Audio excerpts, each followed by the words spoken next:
YTN 보도를 통해 알려진 고1 학력평가 영어 정답 사전 유출 사건과 관련해 교육청이 서울경찰청에 수사를 의뢰했습니다. 17개 시도교육청이 자체 진상조사를 벌였지만 유포자를 특정하지 못했고 모두 3,200여 명이 참여한 SNS 대화방에서 파일이 공유된 만큼 정식 수사가 필요하다고 판단한 겁니다.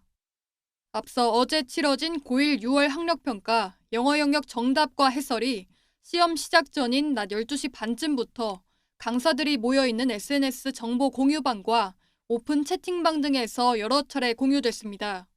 또 원칙상 모든 정답과 해설은 전체 평가가 완전히 종료된 뒤에 공개할 수 있는데 수학 영역 문제와 해설이 해당 교시가 끝나고 20분 정도 만에 채팅방에 올라온 것도 확인됐습니다. 이번 학력평가 출제를 맡았던 부산광역시 교육청은 지난 4월 말 각 시도교육청에 문제와 정답, 해설이 담긴 파일을 전달했고 보안을 위해 파일에는 비밀번호 등이 설정된 상태였다고 밝혔습니다. 이후 각 시도교육청에서 인쇄해 일선 학교에 배포했는데 이 가운데 어떤 과정에서 유출됐는지 경찰 조사가 필요합니다. 지난 2013년에는 경기 안양에서 전국 연합 학력평가 문제와 답안지를 유출한 현직 교사와 이를 받아 수험생에게 전달한 입시학원 원장 등이 적발됐습니다. 2009년에도 학력평가 시험 문제를 유출한 혐의를 받는 현직 교사와 학원장이 붙잡혔습니다. 당시 담당 교육청은 해당 교사들에 대한 중징계와 함께 재발 방지책을 마련하겠다고 했지만 10여 년 만에 다시 문제 유출이 반복된 겁니다. 경찰 수사를 통해 이번 사건에서도 현직 교사와 강사 사이 연결고리가 드러날지 주목됩니다. YTN 유서연입니다. 고등학교 1학년 6월 전국 연합학력평가 영어 영역 정답이 사전에 공유된 SNS 대화방입니다. 수학 강사로 추정되는 2,600여 명이 모여 있는데 영어 답안 유출 관련 YTN 보도를 공유하면서 자신들은 수학시험 해설지만 올렸으니 상관없다는 대화를 나눕니다.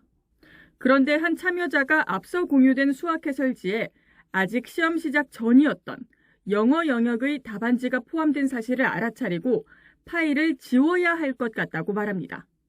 뒤이어 운영자는 대화방이 포화 상태라는 이유로 새로운 방을 개설해 이동하겠다고 공지합니다. 곧이어 앞선 대화 내용을 모두 가려버리더니 원래 있던 방을 폐쇄합니다. 단체 대화방을 이른바 폭파한 겁니다.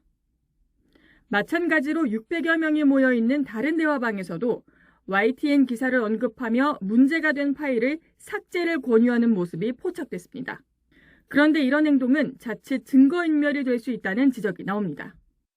업무방해죄가 성립한 것을 알면서도 적극적으로 삭제해라라고 지시를 했다라고 한다면 증거인멸의 고의가 인정될 수 있습니다.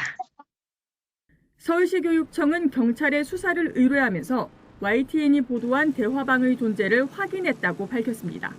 규정에 어긋나게 해설지를 공유한 사례가 또 있는지, 유출이 조직적으로 이루어진 건지 철저한 수사가 필요해 보입니다. YTN 이현정입니다.